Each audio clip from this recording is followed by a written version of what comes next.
En el estudio que hicimos, es bueno recordar que, digamos, la cuenca del Tunjuelo hace parte de una cuenca mucho más amplia, que es la cuenca del río Bogotá. Y hay dos aspectos que son claves en eso. El famoso PONCA del río Bogotá estableció unas características y unas análisis y una zonificación sobre todo el río Bogotá, y de ahí estableció unas directrices para cada una de las subcuencas, en este caso la del Tunjuelo. Posteriormente aparece el PONCA del río Tunjuelo, donde de forma un poco inexplicable uno no encuentra que haya una relación, un vínculo entre las determinantes establecidas del PONCA general, que es el río Bogotá, frente al Tunjuelo, y posteriormente aparece la sentencia del río Bogotá, que en el caso de la magistrada hace mucho énfasis en la contaminación que se está dando en la cuenca del río Bogotá y en las subcuencas que llegan a este. Y uno de los aspectos que destaca la sentencia es precisamente la contaminación dada y el mal uso que se está dando de los terrenos que a nivel de páramo y subpáramo estamos haciendo en este momento. Eh, lo que tiene Bogotá también es curioso, porque Bogotá tiene una política de suelo de protección, Bogotá tiene una política de asentamientos rurales y Bogotá tiene una política de ruralidad. Eh, con todo esto quiero, digamos, enmarcar la cantidad de instrumentos que van dirigidos a la conservación de las zonas rurales, y aún así lo que tenemos nosotros en la cuenca alta del río Tunjuelo es una expansión de la zona agrícola sobre la zona del subpáramo y el páramo, con cultivos de papa, ¿no? Y afectación al frailejón, que indudablemente, es decir, incluso desde el Ministerio de Medio Ambiente y Parques Nacionales, pues no está permitido, y ya hay lineamientos y directrices sobre eso. Y un poco ese conflicto que se presenta en la parte alta de la cuenca del Tunjuelo también está muy relacionada en que las personas que habitan en las zonas rurales de Bogotá, sus indicadores de necesidades básicas insatisfechas, o índices de condiciones de vida, o otros indicadores que miden los aspectos sociales, económicos y de sostenibilidad, pues presentan los peores indicadores con relación a Bogotá. Y Bogotá, a la hora digamos, de establecer la protección de esas zonas, pues, se basa básicamente en lineamientos de norma o de restricción, pero nunca hace, por ejemplo, transferencia de recursos para que las personas que habitan en estas zonas tengan elementos o recursos que le permitan sostenerse sin necesidad de acudir a actividades agropecuarias que afecten el entorno, en este caso la cuenca del Tunjuelo. Entonces les pedimos a los campesinos que protejan las zonas en la parte alta, que tengan formas de sostenimiento o actividades económicas diferentes a las que tienen en este instante, pero en ninguna forma o de ninguna manera establecemos canales de sostenimiento financiero o económico para que ellos puedan trasladarse de una actividad con un enorme impacto ambiental a una actividad con un impacto ambiental diferente, ¿no? Eh, las zonas altas o de Sumapaz y Tunjuelo, para algunos agrónomos y algunos ingenieros forestales, pues la zona del sur no es precisamente de las zonas que tengan los mejores suelos, a diferencia de lo que son los suelos ubicados en la sabana de Bogotá, hacia el norte o hacia el occidente de la ciudad. Entonces, esto hace que, digamos, las actividades agropecuarias no sean precisamente las mejores, y el impacto se da pues precisamente por tratar de tener una actividad que les permita sostenerse y que tengan que implementar modalidades agropecuarias que no son precisamente las más adecuadas con el entorno hídrico. Otro aspecto, digamos, relacionado con la parte alta del Tunjuelo es que pues tenemos el páramo más grande del mundo, que es el páramo de Sumapaz. Tenemos, digamos, un plan de manejo ambiental definido por la Unidad Nacional de Parques Nacionales, y todos estos elementos llegan siempre, pues llegan todos casi a la misma conclusión, ¿no? A un mismo común denominador, y es conservar esa zona lo más que se pueda, hacer procesos de restauración ecológica para lograr la conectividad entre el páramo de Sumapaz, cerros orientales, y al norte terminar con el páramo de Chingaza, pero la actividad pues agrícola no lo permite. El otro aspecto es que tenemos, digamos, un decaimiento o una curva descendente del número de jóvenes que se quedan en estas zonas, y tenemos pues la mayoría de personas mayores de edad, ¿no? O ancianos, que son los que están permaneciendo en nuestras zonas rurales. Y esto pues digamos obliga a que estas personas mayores que se están quedando en las zonas rurales vuelvan otra vez a tener actividades agropecuarias que les permitan sostenerse, como la ganadería o el cultivo de algunos productos agropecuarios, y que indudablemente pues no está mediada, o digamos su intención no está mediada por la conservación de estas zonas. Ese sería como un panorama rápido de esta parte del río Tunjuelo. Y Daniel, hay también como un ciclo bastante, diría yo, si me puedo referir a él como perverso, en el sentido de tener acceso a una ganadería de rápido, pues que no viene desde lejos, sino que está allí rápidamente utilizable, y entra a estos frigoríficos, bueno, los que están regularizados un poco, que son Guadalupe y San Martín, y otros ilegales con unas condiciones de manejo pues bastante pobres también, ¿no? Entonces es como que se impulsa la ganadería en páramo porque es de fácil acceso, a bajo costo, porque evidentemente no viene de lugares distantes, sino está allí fácilmente asequible, pero entra a una cadena de producción con un cumplimiento normativo muy bajo, ¿no? Con un estándar normativo muy bajo. Pues en el caso de Usme, o sea, hay identificados fácilmente 4 a 6 mataderos ¿no? Que no han sido sellados, por ejemplo. Se sabe exactamente dónde funcionan, se sabe de dónde proviene pues, el recurso para que funcionen. Recordemos que pues, por la vía al llano entra eh, más o menos el 40% de toda la ganadería y la producción agropecuaria a Bogotá, y pues al frigorífico de Guadalupe o San Martín. Y los camiones se detienen, ahí dejan algunas reses que son procesadas como les comentaba antes, de manera ilegal, y pues todo el trabajo que ellos hacen en su proceso industrial, pues los vertimientos van a parar sin ningún tratamiento al río Tunjuelo, ¿no? Sí, claro. Em, ¿Algún estudiante del grupo u otro estudiante tiene alguna pregunta sobre este tema para Daniel? ¿Alguna pregunta? ¿Alguna duda? Bueno, parece que no. Sí, Carlos no, Alberto Larios. A ver, ¿qué Yo pregunta tengo tiene? una pregunta, pero no es con relación a mataderos y curtiembres, sino a las canteras. Sí, ¿Hay pero alguna afectación? lo vamos a tratar después, ¿vale? Ahorita estamos solo en ganadería en páramo. Cuando lleguemos allí, guardas tu preguntita y se la puedes hacer, ¿vale? Listo, profe, no hay problema. Vale. Susana, Gracias, Ángela. Si yo tengo una pregunta.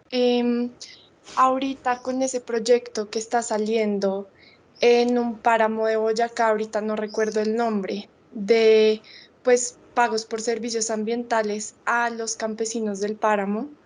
em, no sé si tú sepas, Daniel, pero les van a obligar a sacar la ganadería y les van a como a restituir esos ingresos o pues no sé si sabes cómo funciona. Ese, Bien, ese, ese tan anhelado pago por servicios ambientales, ¿no? ujú. Pues Sí, total. hay, hay, eso ese tiene tanto de bueno como de malo la figura que se ha creado. Tiene de bueno en el sentido de que, digamos, se busca de alguna manera restituirle algún sostenimiento a aquellas personas o familias que viven en zonas importantes o de importancia ambiental. Si me permiten, hago un paréntesis, como decía un amigo, es que a los campesinos o a las zonas que viven en zonas protegidas, hoy están viviendo en su terruño, en su espacio, y mañana amanecen siendo ambientalistas, porque de la noche a la mañana el Ministerio de Medio Ambiente, la Unidad de Parques, los definió como áreas protegidas o elementos que deben preservarse, pero nunca se les da el recurso suficiente para que puedan hacerlo. Claro, y Es, eso es una limita mucho De la acuerdo. ejecución. Mm. Y es una figura fíjate que si tú revisas los últimos planes de desarrollo, sin especificar ninguna administración o tendencia política o económica de cada administración, en sus planes de desarrollo no hay una destinación específica a pagos por servicios ambientales, ¿no? Es más o menos lo que queda del presupuesto de la Secretaría de Medio Ambiente que ellos transfieren algunos recursos, pero eso debería ser una obligación, digamos, fuerte y un recurso que se transfiere de forma bastante voluminosa o importante para poder hacerlo. No solamente en el caso de la ganadería o la agricultura que se presenta en Sumapaz, digamos, es importante hacer eso. Los municipios que colindan con el páramo de Chingaza, que es donde tenemos la represa el suministro de agua más importante para Bogotá, estos municipios se quejan de que, aunque no pertenecen a Bogotá o su área de influencia directa, pero sí a Cundinamarca, tanto la empresa de acueducto de Bogotá como la alcaldía, como la misma gobernación de Cundinamarca, no les da a ellos los recursos suficientes para sostener el manejo del agua que a partir de Chingaza, ¿no? llega a Bogotá. Entonces, ahí, digamos, en la parte de arriba, eso, pago por servicios, no se está haciendo de forma efectiva. Y en la parte de abajo, adelantándome un poco, cuando hablamos de pagos por contaminación, ¿no? Yo contamino, pero tengo la plata para pagar porque estoy contaminando. Todo lo que se hace en la parte de arriba se pierde en la cuenca media y en la cuenca baja del Tunjuela. Y ahí es donde podemos empezar a tratar un poco este segundo tema que viene con esas intervenciones grandes, grandes en temas de cultivos en esa zona más abajo bueno, inicia en el páramo y sigue en la parte, digamos, de esa cuenca alta, ya llegando a la media, de cultivos y de pesticidas, insecticidas y demás, y de ese riego con agua contaminada, ¿no? Y está muy ligado también a ese trabajo del campesino, pues tan carente de apoyo del Estado real, ¿no? Y entonces yo creo unas dinámicas y también cíclicas de contaminación gigantesca de cultivos y que finalmente llegan al plato de los bogotanos con esas aguas que los mismos bogotanos contaminamos, ¿no? Claro, y además, en esa falta de apoyo, fíjense que, digamos, Bogotá en su plan de ordenamiento habla de equipamientos. Entonces, cuando habla de equipamientos, habla de colegios, centros de salud, centros de educación, etcétera, etcétera. Pero nunca el plan de ordenamiento territorial habla de los equipamientos que requieren las zonas rurales. Me Sí, explico. Un silo, por ejemplo, es un equipamiento importante para la zona rural porque le permitiría a las zonas agropecuarias de la ruralidad, no solamente de Bogotá, sino de los municipios circunvecinos a Bogotá, poder hacer almacenamiento, conservación, transformación del producto y sacarlo en los momentos en que la oferta es muy alta ¿no? Y cuando baja la demanda, poder comercializar sus productos, lo que permitiría, digamos, tener unos ingresos superiores a los que en estos momentos no tiene. Entonces, la problemática de la cuenca alta del Tunjuelo está relacionada no solamente, digamos, con la ganadería, sino porque ella impacta de manera importante en las condiciones del río, sino con otra serie de variables que es importante contemplar. No más el hecho de tener una carretera no adecuada que comunique la zona más alejada de Sumapaz con Bogotá ya implica dificultades para las personas que habitan en estas zonas, ¿no? Y por lo tanto, aunque están muy cerca del mayor centro de consumo de alimentos del país, sus productos llegan a la capital, pero con un valor muy alto. Los hace no ser competitivos con otros mercados que, aunque están más lejos de Bogotá, aunque producen con una calidad diferente, es decir, no existen las condiciones viales o de infraestructura necesarias para poder comercializar sus productos. Y también, y también con este tema que sería, que también están tratando los grupos, y este tema del relleno Doña Juana, que estén presentes en esta zona, ¿no? Como un aspecto importante de contaminación allí. Creo que Valeria tiene una pregunta. Valeria. Sí, es que me gustaría saber si el gobierno tiene alguna restricción para que los cultivos no usen este tipo de aguas contaminadas y si saben qué consecuencias puede traer que los campesinos estén usando estas aguas y que nosotros pues en últimas las estemos consumiendo. Sí, desde la ética un poco, ¿no? ¿O será que forzadamente hay que hacerlo porque no hay más fuente de agua? Pues Valeria, tu pregunta es bien interesante porque imagínate la siguiente gráfica. Hacia la parte de arriba, ¿no? O sea, no sé si me ven los dedos, la Y y la X, ¿no? Entonces, en la parte de arriba tenemos las mejores condiciones de agua, o sea, la mejor calidad. Pero en la medida que nos vamos acercando a la ciudad, la calidad del agua empieza a disminuir, ¿no?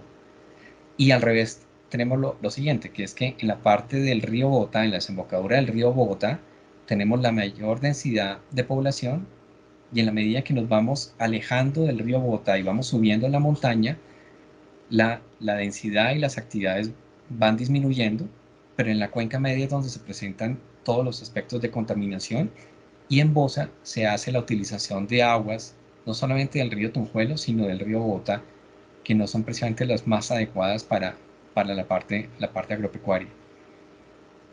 Frente a tu pregunta, si existe una ley que impida el uso de aguas servidas o aguas contaminadas, o sea, quedo por averiguarlo. Es decir, existe todo lo contrario, existen todas las normas para decir cuáles son los indicadores para tener agua en buena calidad, ¿no? Cuál debe ser el tratamiento que deben hacer las plantas y cómo la deben vertir otra vez a sus cuencas, a sus cauces. No existe una norma como tal que diga aguas servidas, ¿no? Pero al no haber un manejo, digamos, al no haber una política de agua clara sobre el ciclo del agua, en el caso de Bogotá, desde sus nacimientos hasta su desembocadura y su entrega, eh, cualquier industria, cualquier actividad hace un poco de las suyas. Un poco lo que decías tú, Ángela, no hay una ética frente a ese tipo de cosas. Sí, Y, sí. y, hay una... Sí, Sí, que la hay, ética es hay, importante. hay. No, dale. Sí, no, que quería reafirmarte que la ética es tan importante. Si tú miras, Valeria, Ángela, el caso de un país como Holanda o como Israel, donde el agua juega un papel importante y es el eje central de su desarrollo y de su crecimiento, nosotros con el mayor páramo del mundo en la zona alta de la cuenca del Tunjuelo, deberíamos garantizar que el manejo del agua sea muy gota a gota, o sea, muy bien utilizado, muy eficientemente utilizado, que, por ejemplo, los centros poblados que tenemos en la cuenca del río Blanco y del río Tunjuelo y del río y de Sumapaz, o sea, los centros poblados tengan acueductos de buena calidad. Y es curioso que están en una esponja en agua. Y no se utiliza adecuadamente, ¿no? Es irónico. La ciudad. Es irónico. Sí, Sí, no, totalmente irónico. Y realmente fortalecer inicialmente esa capacidad de valoración del páramo, ¿no? De saber el recurso tan valioso que tenemos para cuidarlo, creo que es esencial, ¿no? Partir de allí, porque creo que ni siquiera lo reconocemos en su valía, y a partir de ahí empezar a trabajar en ello. Y siguiendo con el tema de los campesinos y el tema del relleno, doña Juana, desde el punto de vista, por ejemplo, de paisaje y de todo lo que implica la intervención, bueno, desde vectores, olores y todo lo que implica para los campesinos y también para ese inicio de entrada a la zona urbana de Bogotá. Pues mira, hay una cosa absurda, y es que Bogotá definió un plan de ordenamiento zonal, el famoso POS-USME, en el año 2004. Ese POS-USME establecía la zona de expansión de la cabecera o del casco urbano del núcleo, que era antes un municipio como Sumapaz, ¿no? Perdón, como USME. Y como siempre, hicimos una expansión de la ciudad, o sea, un planeamiento de cómo debíamos crecer hacia la zona suroriental, y pasamos por encima de los campesinos que históricamente estaban en esa zona. Entonces hicimos el planeamiento de la ciudad, tal como ustedes la conocen actualmente: edificios, calles, vías, andenes, ¿no? Y este tipo de cosas. Pero nunca planeamos, por ejemplo, bueno, ya, hacer las edificaciones y los apartamentos correspondientes, pero nunca planeamos el tipo de vivienda, eh, lo que llamamos, o lo que ustedes han oído mencionar como ese concepto de nueva ruralidad, de ese campesino que está en el campo, pero que está a unos metros de la ciudad, ¿no? Sí. Y eso nunca se planeó, o sea, nunca se hizo. Y tampoco el tema de gestión de basuras adecuadamente, ¿no? Y ellos padeciendo ese tema. Claro, lo que pasa es que, digamos, venimos de la parte alta, llegamos como a esa zona de transición entre la ciudad y el campo, y ahí pasamos como al siguiente espacio, el que tú mencionabas, que es el relleno sanitario de Doña Juana, que digamos, de partida, de, para comenzar el debate, es decir, es absurdo que con la tecnología que dispone el mundo actualmente, eh, una capital de un país en el siglo XXI, ¿no? En el año 2020, tenga un relleno sanitario. Eso, es decir, eso no le cabe a la cabeza a ningún planificador, a ningún ciudadano, que nosotros estemos haciendo eso. Y un poco porque no tiene sentido estar tomando los escombros, la basura, ¿no? O el residuo, enterrándolo, cuando todas las tecnologías y todos los países lo que están haciendo es haciendo una reconversión de ese recurso. Sí, Es finalmente decir, lo que se genera y llega al relleno es muy poquito, o debería ser muy poco, ¿no? pues tenemos, ¿cuánto? 9.000 toneladas diarias que nosotros destinamos ahí al relleno. Sí.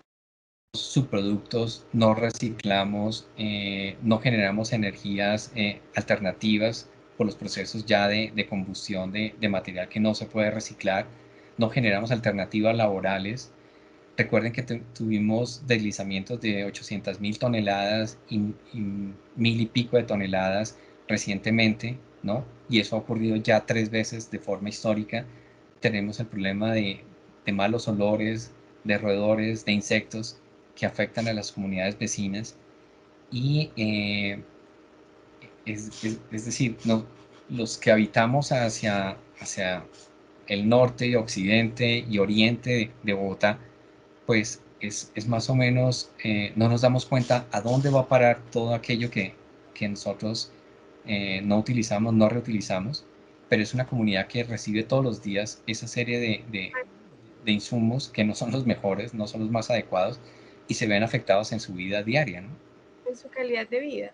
En su calidad de vida, sí.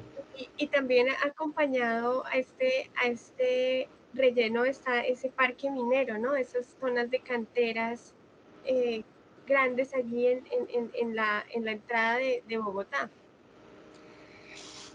Lo que tú tocas es bien interesante porque, fíjense, en el caso de Bogotá, es como si ustedes tuvieran un pastel, ¿no?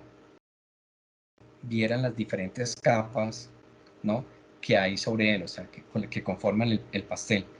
En el caso del Tunjuelo es tan complejo porque tenemos organismos nacionales que fijan directrices o qué se puede hacer en el Tunjuelo. Entonces tenemos el Ministerio de Minas y Energías, ¿no? Tenemos el Servicio Geológico Ambiental, el Servicio Geológico Nacional, perdón, y tenemos la Agencia Nacional Minera. Ellos expiden o ellos dan las licencias para las explotaciones de canteras, ¿no? En las cuales muchas veces esa expedición de licencias no se correlaciona con el plan de ordenamiento territorial o con las directrices que quiere un municipio trabajar, y entonces esas expedición de licencias están por encima de las decisiones del plan de ordenamiento. En el caso de las canteras de Bogotá, en el documento que pues Ángela les hará llegar del estudio que hice, pues encontrarán que las canteras no son recientes, o sea, algunas se remontan a 1933, o sea, la problemática viene desde hace muchos años. Y no es una actividad que uno diga, es que hasta ahora estamos extrayendo material para hacer la ciudad. Recuerden que Bogotá, en sus inicios, en sus comienzos, su primera obtención de material para construir la ciudad y para calentarse en una época donde las temperaturas eran mucho más bajas que ahora, fueron los cerros orientales. Nosotros durante más de 4 siglos acabamos los cerros, sacamos toda la leña que fue posible extraer, y solamente hasta ahora los estamos restaurando. Ese fue como uno de los primeros impactos que tuvo la ciudad. Un segundo impacto ecológico de importancia fue ir moviendo o secando los humedales, ¿no? E irlos corriendo. Para Luego, urbanizar. para urbanizar, exactamente. Luego vino todo el proceso de destrucción de los ríos, que ahora que estamos en un periodo de pandemia, recuerden que Bogotá, digamos, entre 1918 y 1919, tuvo una epidemia muy fuerte de gripa, donde llegaron a fallecer una enorme cantidad de población. Y nosotros, a principios o sea, 1918, perdón, 1919, nosotros botábamos todas nuestras aguas hervidas a los ríos. Y por eso, en cierta forma, tuvieron que canalizar el río San Francisco, ¿no? Porque los olores y la destrucción biológica del ecosistema del río era enorme. Y eso estamos haciendo con el río Tunjuelo, ¿no? En esta época, y con el río Bogotá. Entonces, ahí vienen dos contradicciones es decir, la pregunta que nos tenemos que hacer es, como sociedad, ¿cómo es posible que teniendo un río, teniendo un ecosistema como páramo, nosotros eso no lo conservemos ni lo preservemos? Nosotros tengamos un relleno sanitario donde lo que son los lixiviados, por ejemplo, no se haga un adecuado tratamiento y se esté virtiendo de Directo. forma directamente al río. Sí. Hay muchas ciudades en el mundo que darían lo que fuera por contar con un río en su ciudad, o sea, en la zona urbana. Claro. Y nosotros tenemos 3 grandes y los estamos acabando. Y en el caso de las canteras, por ejemplo, la generación de sedimentos es gigantesca, ¿no? Y eso llega directamente a Tunjuelo y enriquece con sedimentos todo el río, ¿no? Y eso además propicia las inundaciones y facilita las inundaciones. Pues mira que, ah, digamos, ahorita que vamos es porque es como sociedad, como parte de esta ciudadanía bogotana, se va a hacer el metro, calculen ustedes la cantidad de concreto, ¿no?, que se necesita para construir los pilares, ¿no?, Y eso para hacer el metro. las montañas, si es que ya Y, lo y vemos la en el paisaje, ¿no? Cómo nuestras montañas están desapareciendo.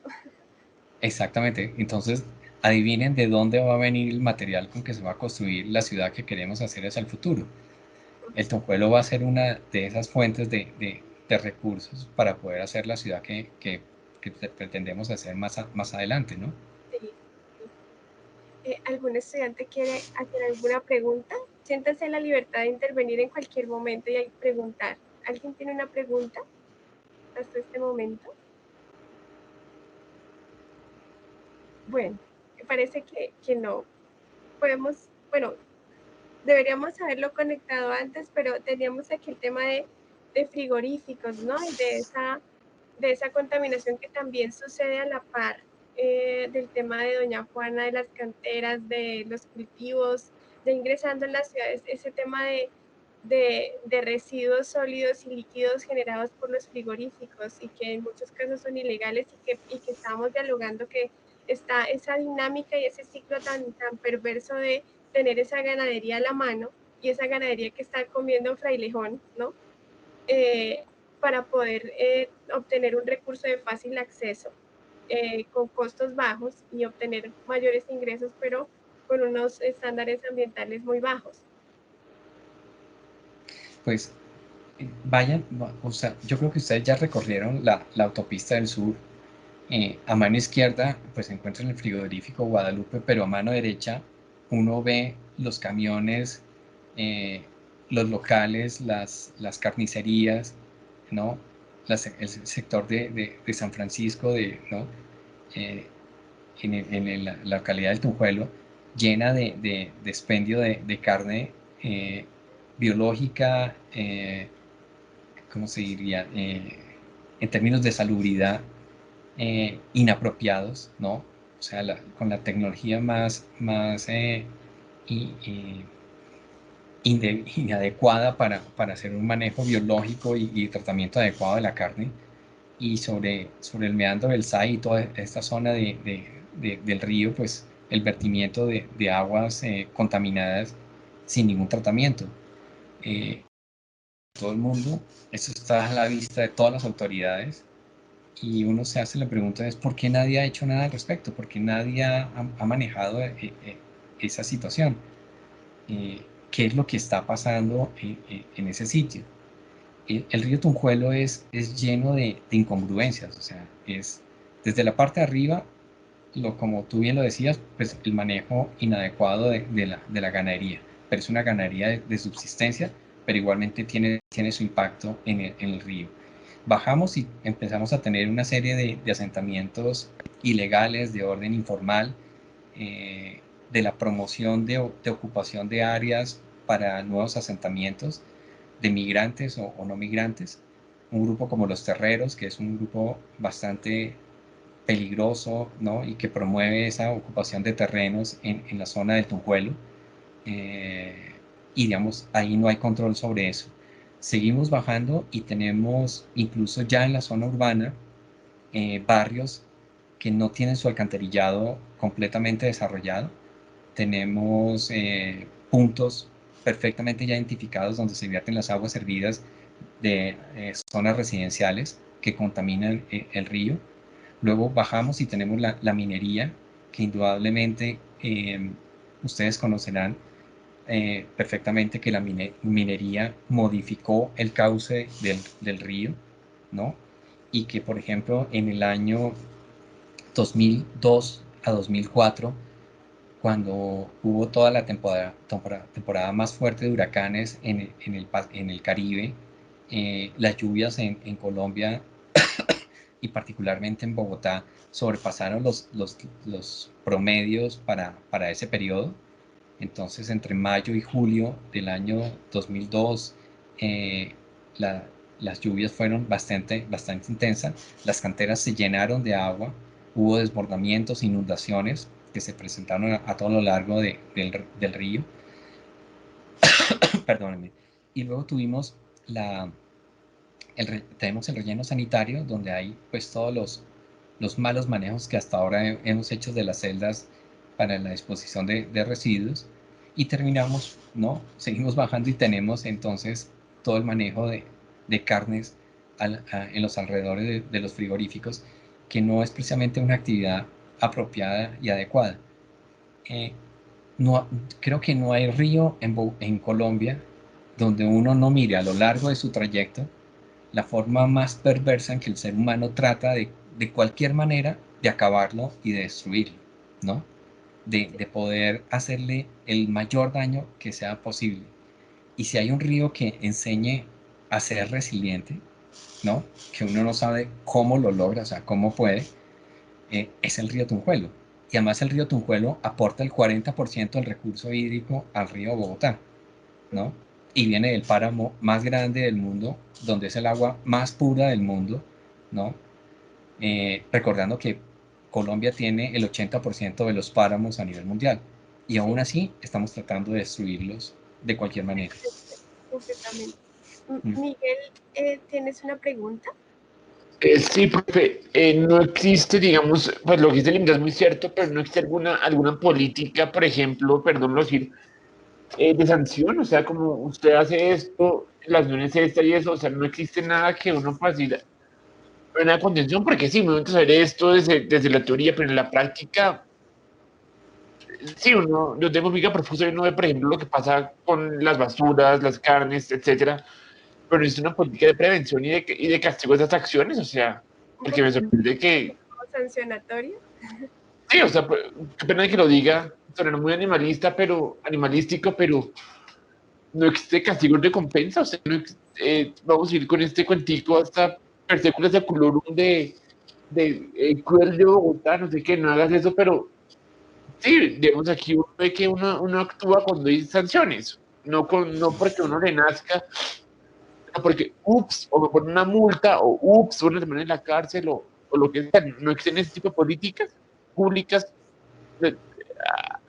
en Colombia, o vamos a ir con esto, hasta que alguien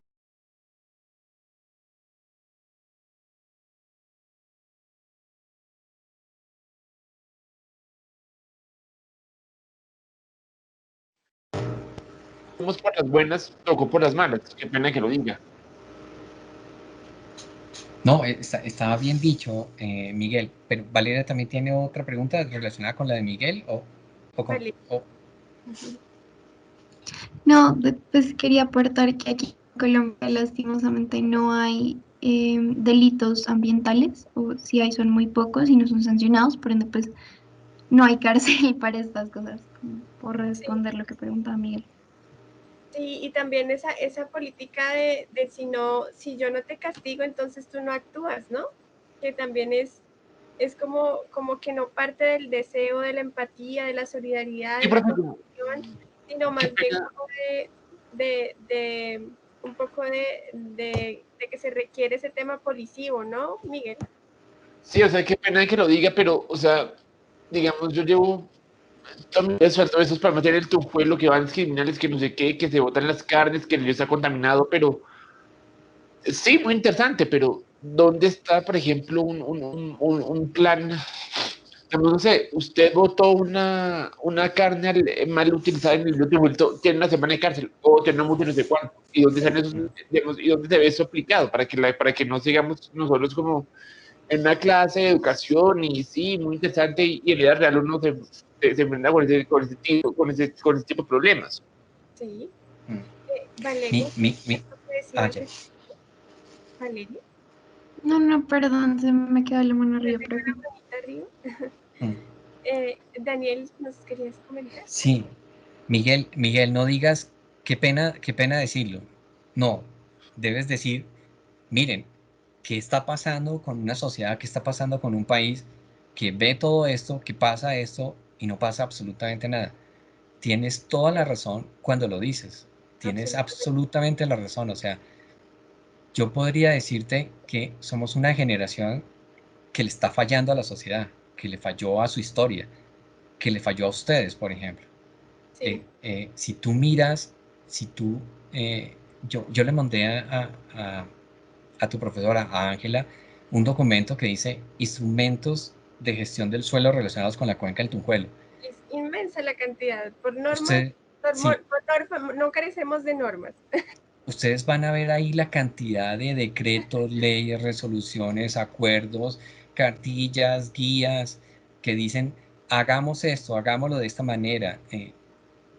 Es decir, si hay un país en el mundo que sepa qué es lo que tiene que hacer, aunque les parezca curioso lo que estoy diciendo y como contradictorio, es Colombia. O sea, Colombia está lleno de cómo debe hacerse, Colombia está lleno de observatorios, políticas, programas, planes, etcétera. O sea, organizaciones, instituciones muy interesantes. O sea, la organización que nosotros tenemos aquí del Sistema Nacional Ambiental es apasionante. Hay otros países que incluso la han copiado.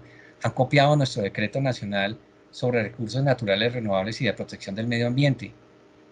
Pero a diferencia de otros países donde la norma se aplica, se es castigado, se envía a la cárcel, se cierra la industria, es decir, se actúa, ¿no? Y se pone en orden a la sociedad. Aquí nosotros no hacemos eso, no lo hacemos. Miren, en una ocasión, en uno de mis temas que yo trabajo, que es la gestión del riesgo de desastres, una vez en Chile, haciendo una conferencia, ellos decían, su sistema nacional de gestión del riesgo es de las cosas más interesantes y fascinantes. Y gracias a ustedes nosotros lo estamos copiando y estamos mirando y estamos haciendo lo mismo. Sí, Y tú te ponías a mirar el caso chileno con el caso nuestro, ellos son de pocos documentos, ¿no? Pocas políticas, ¿no? Pero pero de mucha más acción. O o sea, sea que pasan a la acción muy rápido. fallan en la acción, ¿verdad? Fallan en llevar eso realmente al territorio. Ahí está como la gran falencia. Claro, Sí, claro. sí, Entonces, por eso yo comentaba al comienzo en mi presentación que yo les decía que cuando el título con que arrancó la consultoría con los Andes es que nosotros decimos la cuenca urbana del río Tunjuelo no es un lienzo en blanco. Es decir, no tratemos de inventar lo que ya está inventado. sí, Es apliquemos lo que ya tenemos, apliquemos lo que ya hemos desarrollado. Que cada generación aprenda de lo que hizo la generación anterior. Pero aquí en Colombia, cada administración, cada director de entidad llega y se olvida del pasado. O sea, nosotros no construimos sobre lo que nuestras generaciones anteriores hicieron. y es un llamado Entonces, también para nosotros y también para, hay muchos estudiantes que están aquí con nosotros de ciencias políticas, de relaciones internacionales, de derecho, que seguramente estos temas son muy importantes para ellos, ¿no? Obviamente es un conjunto de acciones entre todos, pero ellos están allí en la toma de decisiones y claro, es pues muy mira, interesante que ellos puedan saber todos estos temas, ¿no? pues fíjate, si hay estudiantes de relaciones internacionales, yo les diría, por ejemplo, no solamente a ellos, sino al conjunto de estudiantes que hoy están con nosotros.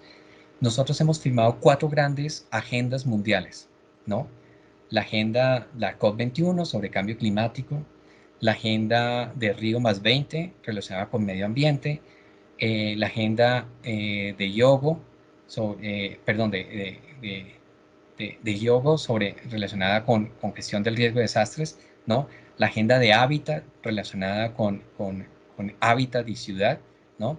Y la agenda de los objetivos de desarrollo sostenible al 2030, es decir, tenemos 10 Todo, años para cumplir 17 objetivos, ¿no? De desarrollo sostenible.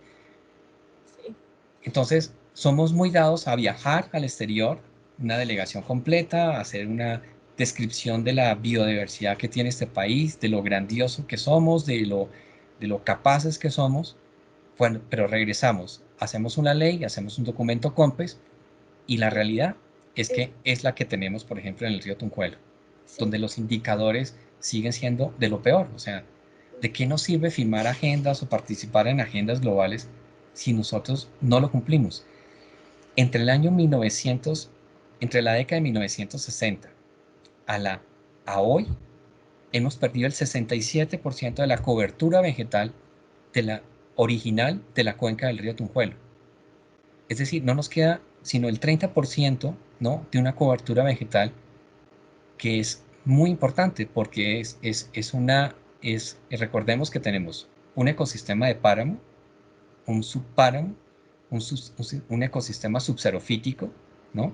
Y luego un ecosistema de sabana, ¿no? Y unos ecosistemas hídricos que son los humedales y el río que hay en aguas más abajo de la cuenca del Tunjuelo. Todo eso es un ecosistema realmente muy importante, que no solamente está conectado con la cuenca del río Tunjuelo, sino que su conexión necesariamente tiene que ver con los parques nacionales naturales que están en la Orinoquía, en la Amazonía, y que a su vez nos conecta con la Gran Amazonía en el continente suramericano. Es la estructura ecológica principal y desde una visión de planeación más regional, Colombia y continental, ¿no? Claro. Porque no es solamente el Tunjuelo allí aislado como un punto, sino como un área de conexión amplísima con la zona oriental, con la zona occidental, con nuestras cordilleras, nuestra cordillera oriental.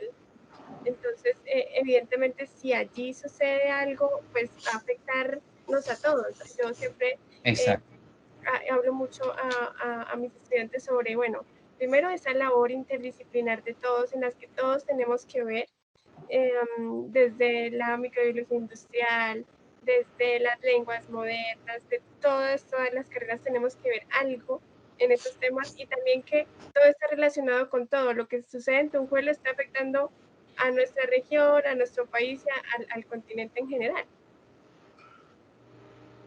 Sí. Mariana, ¿hay una pregunta? Mariana. Sí, hola, profe Ángela, y hola, Daniel. Hola, Mariana. Hola. Sí, pues más que una pregunta era como un aporte, y es que respecto a lo que estaban hablando de la reglamentación, como que hay demasiadas normas, demasiados decretos. Mariana, ¿nos puedes hablar un poquito más fuerte, por favor? Sí, ¿me escuchan? Sí, ahí te escuchamos un poquito mejor. Listo, pues sí, que yo me di cuenta, creo que todos nos damos cuenta de que hay muchas normas, hay muchos decretos, y yo me pongo a revisar como en un principio la Constitución, que por lo menos para mí como futura politóloga es como mi libro de bolsillo.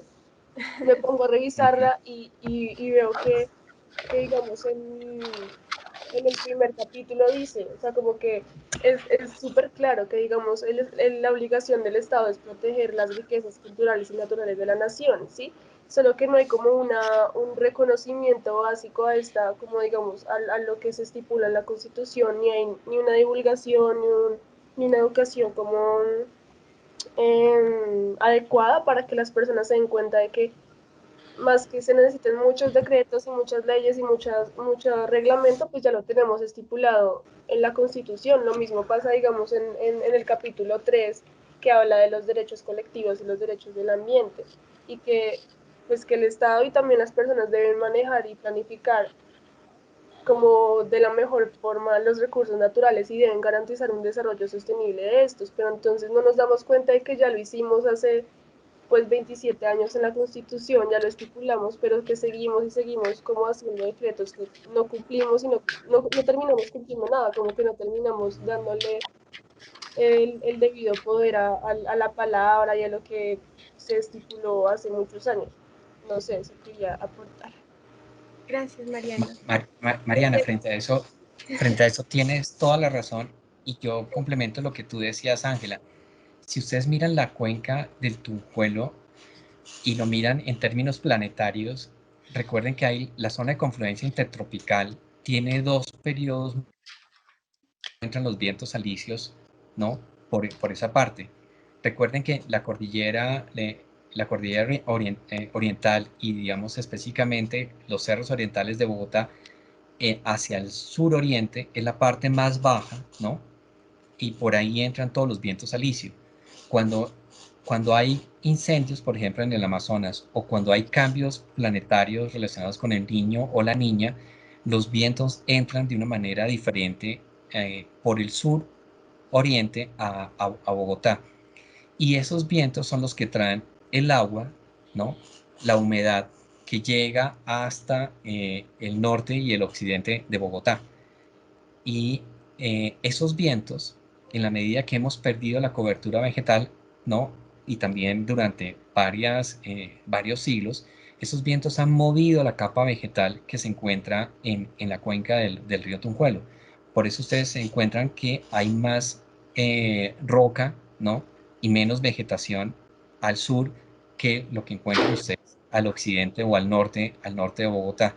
Pero igualmente cuando entran los vientos, hacen una especie de remolino y una parte de ese remolino se queda en la cuenca baja del río Tunjuelo, que es donde tenemos en la cuenca baja y en la cuenca media, que es además donde tenemos las industrias que hacen emisiones atmosféricas sin ningún tratamiento, sin ningún tipo de filtro, y tenemos la congestión vehicular más grande, pues ubicada en esa zona. Y eso tiene que ver, ¿no? Entonces, con las declaratorias de emergencia atmosférica o climática que se han declarado y el control al tráfico vehicular. Cosa que además de nada sirve porque el movimiento del viento es un movimiento planetario y hay que entenderlo de esa manera. Pero además de eso, si nosotros no aplicamos todas esas normas, como tú bien decías anteriormente, que están ahí, ¿no? Y que no las hacemos efectivas, pues las industrias siguen emitiendo sus gases sin ningún inconveniente. Si nosotros además de eso no le damos alternativas a la cantidad de personas que viven del reciclaje, que recuerden que en las horas de la noche recogen todos los residuos posibles, cartón, etcétera, hacia el norte y hacia el occidente de la ciudad, y uno los ve en la madrugada caminando, ¿no? Por las principales avenidas hasta llegar al sur, donde ahí las personas que llegan duermen y otras personas se levantan y empiezan a clasificar los recursos y parte de lo que no utilizan lo queman, hacen quemas a cielo abierto, pues indudablemente la contaminación atmosférica es mucho más alta. Entonces, eh, todo esto que trato de decir es que hay que mirarlo en términos globales, pero también en términos locales. Y que en términos locales tenemos la suficiente cantidad de instrumentos jurídicos, ¿no? Administrativos, para poder actuar, pero no actuamos. No hacemos absolutamente nada, o sea, no cambiamos las condiciones y calidad de vida de los residentes de la cuenca del Tunjuelo. Mientras el Tunjuelo nos suministra a las 2/3 partes de la ciudad alimentos, agua, mano de obra, eh, un, un buen clima, un buen paisaje, como es el caso de la zona rural de Bogotá, ¿no? Y de Sumapaz, nosotros al sur le botamos ¿qué? Le botamos los escombros, las basuras, la contaminación del agua, ¿no? Los presos que van a parar a la picota.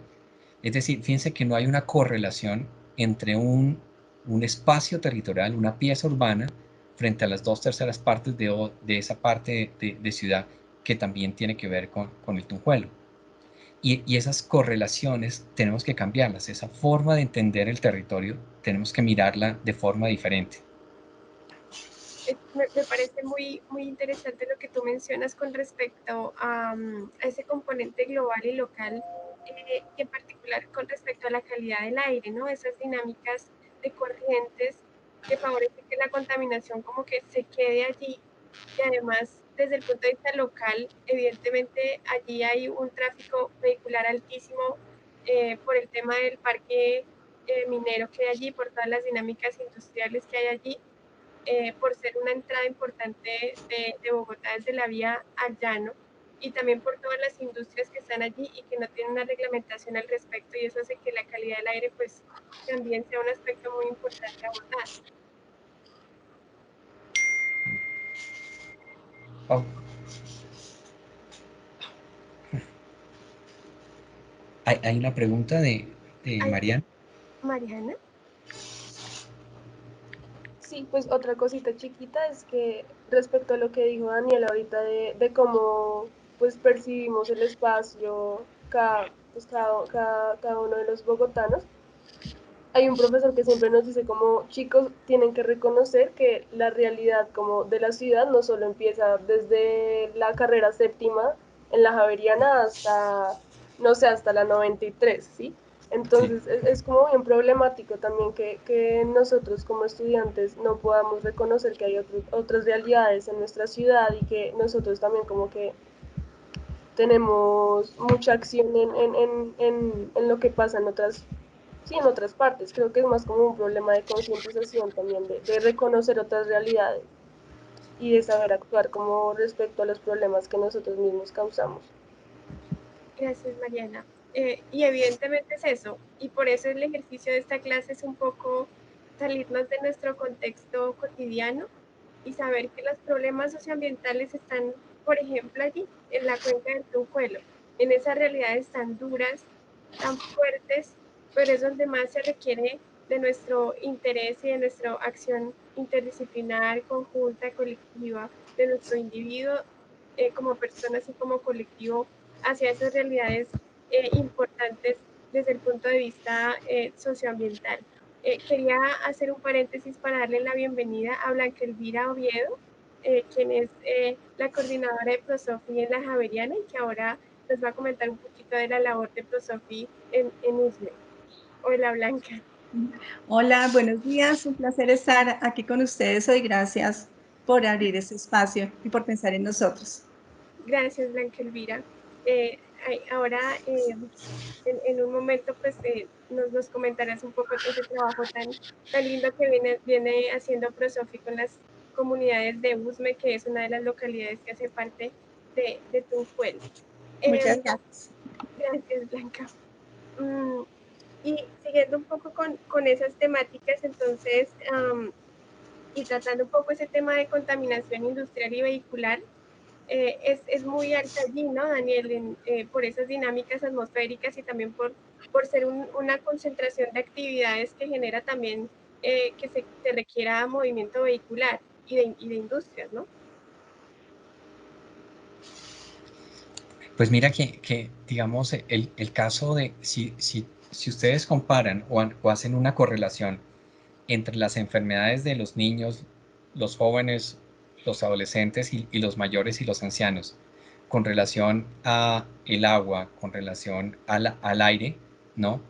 Y lo miran en términos atmosféricos, ¿no? Y del comportamiento del clima a lo largo del año, no solamente en Bogotá, sino en Colombia y a nivel de Sudamérica, van a ver que la relación es inmediata.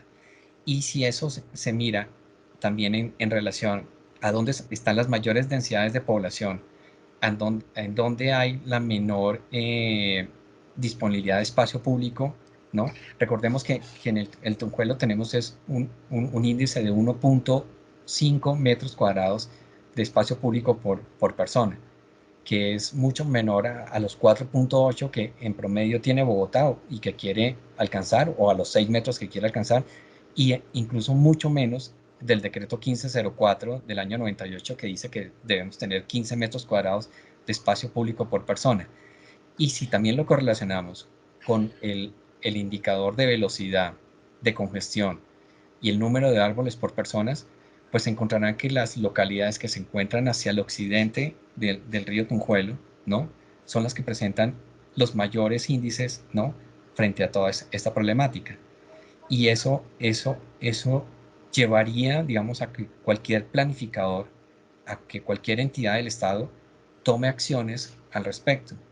Y por eso insistía de que disminuir o movilidad vehicular, ¿no? O cerrar las fábricas no es precisamente la mejor solución, porque volvemos a lo mismo que insistíamos o comentábamos al comenzar la reunión, en la presentación, y es que la cuenca del río Tunjuelo, la problemática es que a lo largo de los años, de décadas, se ha atendido de manera sectorial, se ha atendido de manera puntual, y lo que requiere toda la cuenca del río Tunjuelo es una visión integral y un manejo integral de la problemática. De nada me sirve a mí tener más médicos o tener más centros de salud para atender las enfermedades respiratorias o gastrointestinales si yo no manejo, ¿no?, el agua a lo largo de todo el río, si yo no cambio las formas de producción industrial que hay en la cuenca, si yo no mejoro las condiciones de calidad de hábitat, ¿no?, y de entorno a las viviendas que hay en esta zona, si yo no facilito la conexión y la entrada de los vehículos de carga que vienen del occidente y del sur de la ciudad y que necesitan pasar por la cuenca para llegar al centro o al norte de la ciudad. Es decir, aunque tenemos todos los instrumentos, toda la cantidad de producción intelectual que han hecho generaciones en este país, llámese abogados, políticos, economistas, biólogos, sociólogos, arquitectos, es decir, muchas profesiones han construido un capital intelectual, normativo, institucional importante. Su aplicación y desarrollo tiene que ser de manera integral, no puede ser fraccionada, ¿no? Y sobre todo, tiene que ser aplicable, tiene que llevarse a cabo. De nada nos sirve hablar de que vamos a hacer ciudades sostenibles, ¿no? O que vamos a tener un nuevo contrato natural, como dice Michel Serret, sobre lo que debemos hacer con el medio ambiente, si no lo ponemos en práctica, si no lo llevamos a cabo. De nada nos sirve en conferencias internacionales hablar de que somos el cuarto país en biodiversidad, el segundo, el primero, el tercero en reptiles, aves, pozas, etcétera, etcétera, si en Colombia nosotros no hacemos y conservamos eso. De nada nos sirve ser el cuarto país a nivel mundial en recurso hídrico y en oferta hídrica, ¿no? Y el primero en Sudamérica, si nosotros cogemos los principales ríos que están ubicados dentro de las ciudades y los convertimos y los seguimos tratando como cloacas, como tratamientos de la Edad Media, ¿no? Recuerden que a Londres le tomó 100 años y todavía no ha terminado transformar la calidad del agua del Támesis, ¿no? Y modificarla. Y nosotros no hemos empezado todavía. Y en el tema, por ejemplo, de coberturas vegetales, que obviamente en algún sentido, pues evidentemente eso es a micro, macro escala, pero la pérdida de coberturas vegetales allí, además de esos aspectos de vientos que reducen también la cantidad de vegetación, la poca que podría existir también está removida, ¿no? Entonces, en términos de calidad del aire, pues, y de digamos, de temas de espiritualidad, escénicos y todos los servicios ecosistémicos que aporta la vegetación, pues, allí casi es inexistente. Y las rondas del río pues tampoco la tienen, ni en la zona urbana estas coberturas casi que desaparecen por completo. Sí, pues fíjate que mientras nosotros hablamos de corredores, ¿no? En la estructura ecológica principal del POD, que nos permitan conectar los principales ecosistemas como los cerros con la sabana y el río Bogotá, y hablamos de crear bordes, o hablamos de bordes naturales o bordes en la estructura ecológica principal. El caso de Soacha, por ejemplo, que está conurbado completamente con Bogotá, en la localidad de Ciudad Bolívar. Soacha no habla de esos temas, o sea, y Soacha no tiene una política de control de bordes.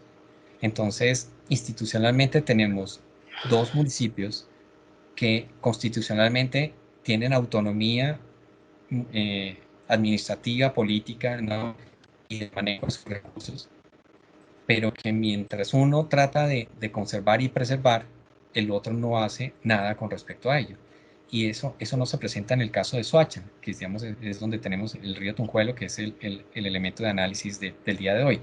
En el caso de los cerros orientales tenemos La Calera, donde Bogotá trata por todas las formas de conservar sus cerros orientales, mientras La Calera permite la expansión y la ocupación de los cerros, y no tiene ningún manejo, ni tratamiento, ni conservación de la cuenca del río Teusaca.